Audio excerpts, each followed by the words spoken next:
August 15 Tamil.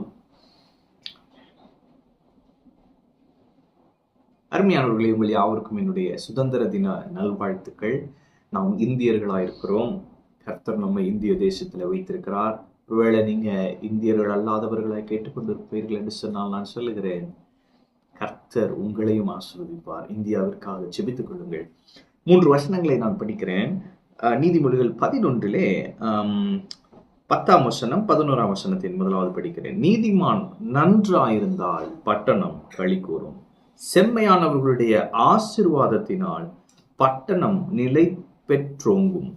அதே போல நீதிமொழிகள் 28 12ஆம் வசனம், நீதிமான்கள் களி கூறும்போது மகா கொண்டாட்டம் உண்டாகும். ஆமென்.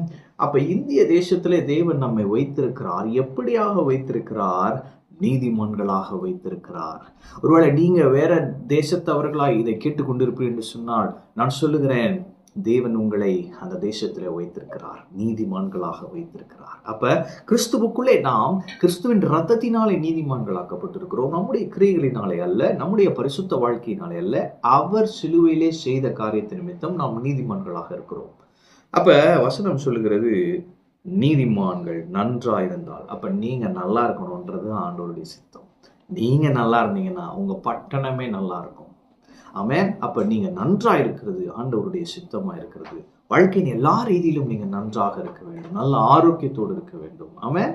அடுத்த போட்டிருக்கு, செம்மையானவருடைய ஆசீர்வாதத்தினால் பட்டணம் நிலை பெற்றோங்கும். அப்ப நீதிமான்களாகிய நீங்கள் நன்றா இருக்கணும், நீங்கள் ஆசீர்வாதமாக இருக்க வேண்டும். நீங்க அந்த பணம் காசு பாருங்க, நம்மகிட்ட இல்ல, துன்மார்க்கர்கள்ட்ட இருக்கு. தீய காரியங்களுக்காக செலவிடுகிறார்கள். ஆனால் பாவியின் ஆஸ்தியோ நீதிமானுக்காக சேர்த்து வைக்கப்படும். எனவே நான் சொல்லுகிறேன், தேவன் உங்களை ஆசீர்வதிக்க விரும்புகிறார்.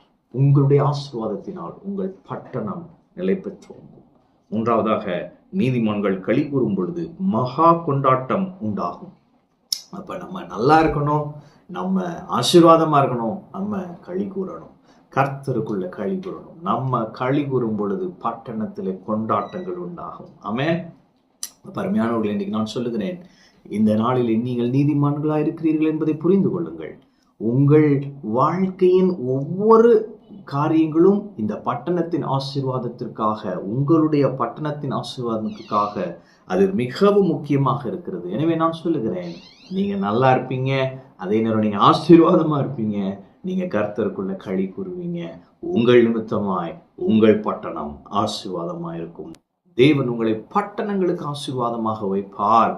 தேவன் இந்த தேசத்தை இன்னும் மேன்மேலும் ஆசீர்வதிப்பார். உங்கள் மூலமாய் அதை செய்வார். ஆமென். கர்த்தர் உங்களோடு இருக்கிறார். கர்த்தர் உங்களை ஆசீர்வதிப்பார்.